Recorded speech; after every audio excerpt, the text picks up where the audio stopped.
Good morning.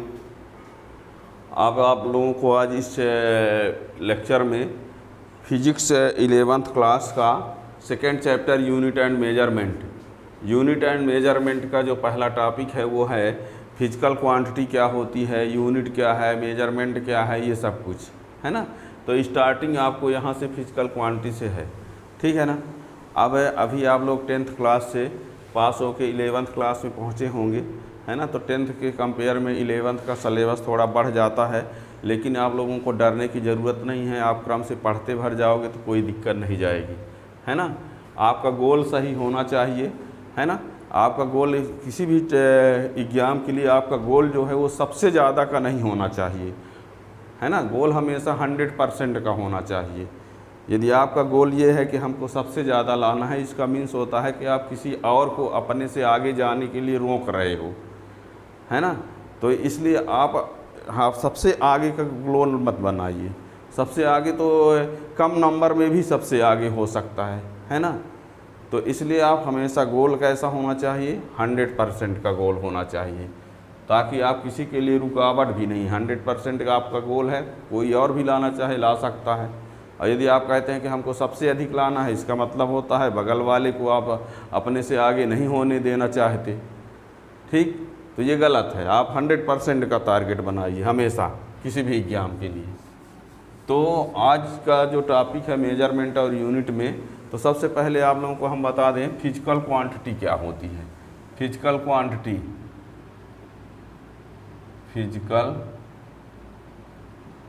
Quantity किसको कहते हैं? फिजिकल क्वांटिटी होता क्या है, तो ये आप लोगों को बता दें। फिजिकल क्वांटिटी उसको कहा जाता है जिसको मेजर कर सकते हैं। जिसको नहीं मेजर कर सकते उसको फिजिकल क्वांटिटी नहीं कहेंगे, है ना। The quantity which can be measured is called physical quantity. Example में मान लीजिए, जैसे मान लीजिए कोई ये कहे फीवर की बात करें, फीवर है ना, फीवर है, बुखार है, तो बुखार को नहीं माप सकते। कहते हैं मापते तो हैं, वो टेम्परेचर मेजर किया जाता है ना। बुखार को मेजर नहीं किया जाता, किसको मेजर करते हैं? टेम्परेचर। कहते हैं इतना 100 डिग्री बुखार है, तो वो टेम्परेचर आए, बुखार को नहीं मापा गया, टेम्परेचर आ मेजर किया गया। यानी आपको बता दें बुखार को आप फिजिकल क्वांटिटी नहीं लेंगे, टेम्परेचर को फिजिकल क्वांटिटी कहेंगे, है ना। जिस क्वांटिटी को मेजर कर सकते हैं उसको फिजिकल क्वांटिटी कहते हैं। जैसे मान लीजिए ये कहा जाए शक्कर जो है वो शक्कर मीठी होती है, तो स्वीटनेस जो है वो फिजिकल क्वांटिटी नहीं है। क्यों? कितनी मीठी है इसको आप कैसे मेजर करेंगे, ठीक है। रोना हंसना, है ना, कोई रो रहा है तो आप कैसे मेजर करो कितना रो रहा है? तो रोना हंसना ये सब फिजिकल क्वांटिटी में नहीं आते हैं, ठीक है ना। फिजिकल क्वांटिटी उनको कहा जाएगा जिनको मेजर किया जा सकता है, ठीक है ना। The quantity which can be measure is called physical quantity. The quantity which can be major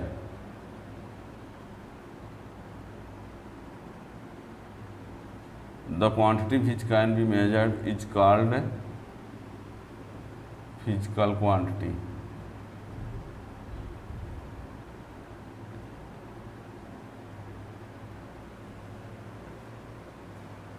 ठीक है ना। The quantity which can be measure is called physical quantity. इसके बाद आप मेजरमेंट की ज़रूरत कहाँ पड़ी होगी? मेजरमेंट की ज़रूरत कैसे पड़ी है ये भी जान लो। जैसे किसी फिजिकल दो क्वांटिटी को देख करके आप ये बता सकेंगे कि दो ऑब्जेक्ट है, मान लो है ना, दो रॉड हैं। दो रॉड को देख करके आप ये बता सकते हो कि ये रॉड बड़ी है, ये रॉड छोटी है ना, या ये मोटी है, ये पतली है, लेकिन उसकी एग्जैक्ट वैल्यू नहीं बता सकते।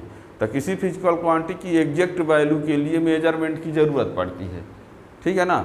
और ऐसे आप अंदाजे में लगा के तो आप बता सकते हैं कि ये बड़ी है, ये छोटी है, ये मोटी है, पतली है, ये लाइट है, ये हैवी है ना। तो ये आप बता सकते हैं, लेकिन जहाँ एग्जैक्ट वैल्यू की ज़रूरत पड़ेगी तो वहाँ पर किसकी ज़रूरत पड़ती है? फिर मेजरमेंट की। और मेजरमेंट के लिए एक क्वांटिटी होती है मेन, यूनिट क्या होता है? यूनिट, है ना, यूनिट। किसी फिजिकल क्वांटिटी को मेजर जो करते हैं तो जिससे मेजर करते हैं उसको बोलते हैं यूनिट, है ना। तो यानी एक रेफरेंस स्टैंडर्ड है by which any physical quantity is measured, है ना। The reference standard which is use to measure the physical quantity, किसी फिजिकल क्वांटिटी को मेजर करने के लिए जिस रेफरेंस स्टैंडर्ड का उपयोग किया जाता है, जैसे मान लीजिए यहाँ पर ये एक लाइन है और इसको कहा जाए ये लाइन जो है वो कितनी बड़ी है, तो इसको मेजर करने के लिए हम जैसे 1 2 कह दिए 3 पेन, ये कितने पेन के बराबर है, कितने मार्कर के बराबर है 3। तो इसको मेजर करने के लिए हमने यहाँ यदि पेन का यूज किया, मार्कर का यूज किया, तो मार्कर इसके लिए क्या हो बन गई यूनिट। और ये कहा गया कि ये इस लाइन की लेंथ कितनी है, वो 3 पेन है, ठीक है ना। अब मान लो इससे बड़ी एक पेंसिल ले लेते हैं, इससे बड़ी एक पेंसिल ले लेते हैं, तो वो 2 पेंसिल के बराबर है, ठीक है ना। तो यहाँ पर क्या बोला जाएगा कि यदि हम पेन से मेजर किए तो ये कितने बार आया, 3 बार। और यदि हम पेंसिल से मेजर किए, पेंसिल से मेजर किए तो 2 बार आया, है ना। तब पेन और पेंसिल इसको मेजर करने के लिए क्या कहलाएंगी, यूनिट कहलाएंगी, ठीक है ना। यदि हम यहाँ पर ये पेन 1 2 3 बार रखा गया, तो ये इसकी लेंथ कितनी है 3 पेन। और यदि पेंसिल इससे बड़ी होती तो ये 2 बार में आ जाता, तो ये उस पेन 2 पेंसिल। अब बताओ ये पेन छोटी यूनिट है, कैसी यूनिट है, ये स्मॉल यूनिट है, और ये क्या है बिग यूनिट है, ठीक है ना। अब बताओ थोड़ा सा यहाँ एक बात और क्लियर हो रही है, समझने का प्रयास करना। ये इस लेंथ, इसकी लेंथ, ये लेंथ जो है ना, पेन से मेजर किया तो कितना आया 3 आया, और पेंसिल से मेजर किया तो कितना आया 2 आया। अब पेन जो है स्मॉल यूनिट यहाँ पर हुई समझने के लिए, अब पेंसिल जो है बड़ी, तो जो छोटी यूनिट है उसकी न्यूमेरिकल वैल्यू ज़्यादा है, और जो बड़ी यूनिट है उसकी न्यूमेरिकल वैल्यू कम है ना। तो जैसे यहाँ पर मीटर यदि लेंगे, मीटर और ये सेंटीमीटर, तो मीटर जो है वो उल्टा हो गया, छोटा वाले को सेंटीमीटर और बड़े वाले को मीटर। अब बताओ सेंटीमीटर छोटी यूनिट है, मीटर बड़ी यूनिट है, ठीक है ना। तो जब इसकी लेंथ को मेजर करेंगे सेंटीमीटर में तो उसकी न्यूमेरिकल वैल्यू ज़्यादा आएगी, और यदि इसको मीटर से मेजर करेंगे तो ये वैल्यू क्या आएगी, कम आएगी। जैसे मान लीजिए सेंटीमीटर में ये 25 है, मान लो कितना है सेंटीमीटर में 25 है, मीटर में यही क्या होगा 1/4 होगा, है ना, यानी कुल मिला के 0.25, ठीक। अब बताओ ये यूनिट छोटी है तो न्यूमेरिकल वैल्यू ज़्यादा है, और ये बड़ी यूनिट है तो उसकी न्यूमेरिकल वैल्यू क्या है, कम है। तो यदि हम न्यूमेरिकल वैल्यू को n लिखें और यूनिट को u लिखें, तो n और u एक दूसरे से क्या होते हैं, उल्टा होते हैं। याद रखना, किसी फिजिकल क्वांटिटी को मेजर करने के लिए जो यूनिट का यूज किया जाता है, तो उसमें यूनिट और न्यूमेरिकल वैल्यू एक दूसरे के इन्वर्सली होते हैं। फिर से और समझिए, अभी नहीं समझ पाए होंगे, 10th पास होके आए हैं। हमने ये कहा कि ये मान लो एक रॉड है और इसकी लेंथ मान लीजिए मीटर में 1 है, और यही सेंटीमीटर में क्या होगा फिर 100 होगा। मीटर जो है वो बिग यूनिट है, क्या है, बिग यूनिट है, और ये जो है क्या है, स्मॉल यूनिट है। अब बताओ जो बिग यूनिट है उसकी न्यूमेरिकल वैल्यू क्या है, कम है, और जो स्मॉल यूनिट है उसकी न्यूमेरिकल वैल्यू ज़्यादा है। तो यदि हम यूनिट को u लिखें और न्यूमेरिकल वैल्यू को n लिखें, है ना, तो यूनिट और न्यूमेरिकल वैल्यू एक दूसरे से उल्टा होते हैं, ठीक है ना। यूनिट बड़ी तो न्यूमेरिकल वैल्यू कम, और यूनिट छोटी तो न्यूमेरिकल वैल्यू ज़्यादा, ठीक है ना। समझ रहे हैं कि नहीं, छोटी यूनिट न्यूमेरिकल वैल्यू ज़्यादा और बड़ी यूनिट न्यूमेरिकल वैल्यू कम। जैसे मान लीजिए 2000 रुपये की बात करें, तो 2000 की नोट हुई हो तो 1 ठो होगी, बड़ी नोट तो 1 ठो, और छोटी नोट लेंगे तो 100 की तो 20 ठो होंगी। तो छोटी नोट संख्या 20, बड़ी नोट संख्या 1, ठीक है ना। तो वही बता रहे हैं यहाँ पर कि यदि यूनिट छोटी रहेगी तो न्यूमेरिकल वैल्यू ज़्यादा, और यदि यूनिट बड़ी रहेगी तो न्यूमेरिकल वैल्यू कम। तो न्यूमेरिकल वैल्यू को n लिखा जाए, यूनिट को u लिखा जाए, तो n और u एक दूसरे के उल्टा होते हैं। n प्रोपोर्शनल 1/u या u प्रोपोर्शनल 1/n, या यानी u इक्वल टू क्या कह सकते हो, कांस्टेंट बोल सकते हो। ठीक है ना। तो ये है। तो क्या कहा यूनिट के बारे में, क्या हमने बताया, किसी फिजिकल क्वांटिटी को मेजर करने के लिए जिस रेफरेंस स्टैंडर्ड का यूज किया जाता है उसको बोलते हैं यूनिट। यानी the reference standard which is use to measure, the reference standard which is use to measure the physical quantity is called unit. Unit में कुछ प्रॉपर्टी होनी चाहिए। क्या क्या होनी चाहिए? यूनिट जो है वेल डिफाइन होना चाहिए। यूनिट वेल डिफाइन होना चाहिए, उसका बहुत साइज और साइज से भी बहुत ज़्यादा ना हो, है ना। Unit must be well define and of inconvenient size. ठीक है ना। यूनिट कैसा होना चाहिए? दूसरी बात, यूनिट ऐसा होना चाहिए कि उसका टेम्परेचर यानी टाइम और स्थान के साथ उसमें कोई चेंजिंग ना हो। ठीक है ना। Unit must B unit must magnitude of unit must not change with time and place.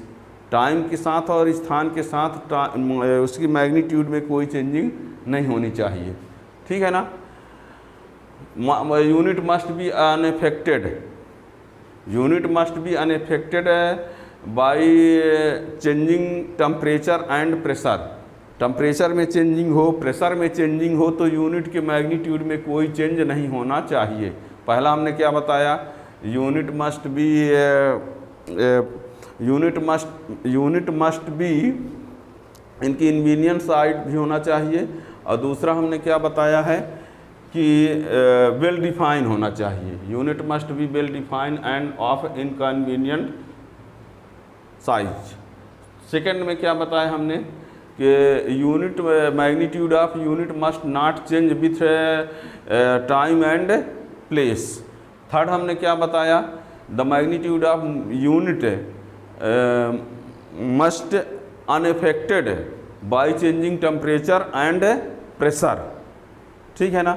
फिर क्या बताया हमने, और सुनिए, unit should be such that it can be compare to other unit of same physical quantity. Unit ऐसा होना चाहिए जिसको एक सिस्टम से दूसरे सिस्टम में आप कन्वर्ट भी कर सको। ठीक है ना। और unit should be acceptable internationally, यानी इंटरनेशनल लेवल पर उसको क्या हो, एक्सेप्ट कर सके सब लोग। ऐसा नहीं कि कोई कहता है कि लेंथ की यूनिट मीटर हो और कोई कहता है किलोमीटर, कोई सेंटीमीटर, है ना। इंटरनेशनल लेवल पर वो क्या हो, एक्सेप्टेबल। ठीक है ना। तो इसको हम थोड़ा सा लिखे दे रहे हैं यूनिट के बारे में। Unit, the reference standard, reference standard, the reference standard which is use to measure, the reference standard which is used to measure the physical quantity is called unit। ठीक है ना। The reference standard which is use to measure the physical quantity is called unit. Unit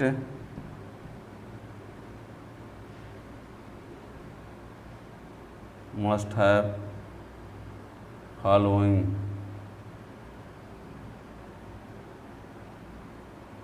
properties भी बोल सकते हैं। Unit must have following properties, उनमें से पहला number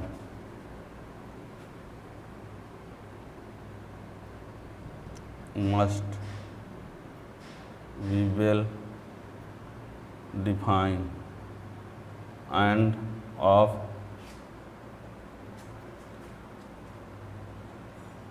convenience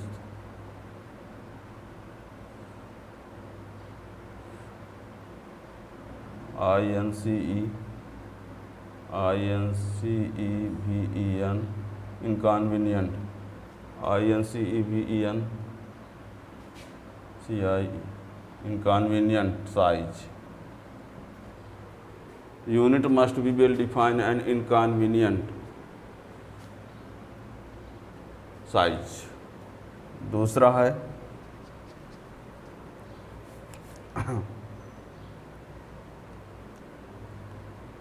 the magnitude of unit must not change with time and place.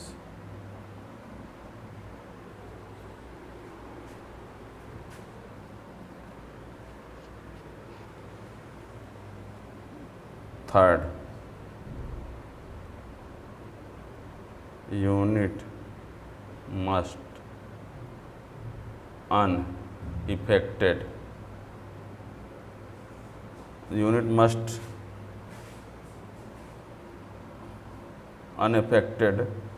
by changing temperature and pressure.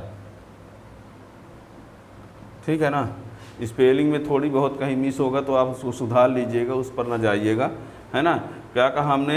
Unit must be well defined and inconvenient size, the magnitude of unit must not change with time and place, the unit must unaffected bye changing temperature and pressure. 4 number,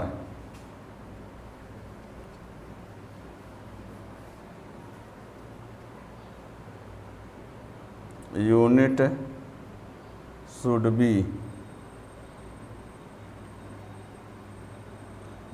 be such that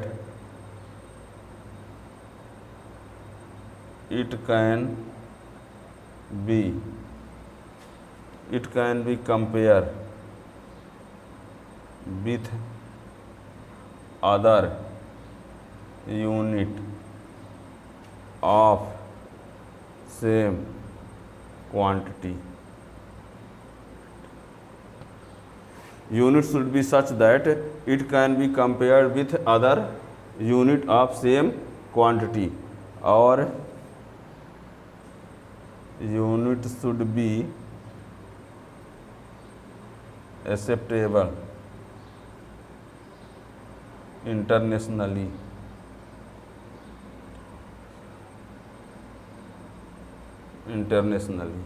unit should be acceptable internationally. ठीक है ना, अंतर्राष्ट्रीय स्तर पर सर्वमान होना चाहिए।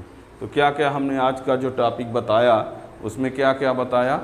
सबसे पहले तो हमने बताया कि फिजिकल क्वांटिटी उसको कहा जाता है जिसको मेजर किया जा सकता है। जिसको मेजर नहीं कर सकते उसको फिजिकल क्वांटिटी नहीं कहेंगे, है ना। The quantity which can be measure is called physical quantity. Unit क्या हुआ? The reference standard which is use to measure the physical quantity is called unit. Unit की प्रॉपर्टी भी हमने बताया कि unit must be well defined and inconvenient size. ठीक है। Second number में बताया हमने कि magnitude of unit, the magnitude of unit must not change with time and place. और हमने बताया कि जो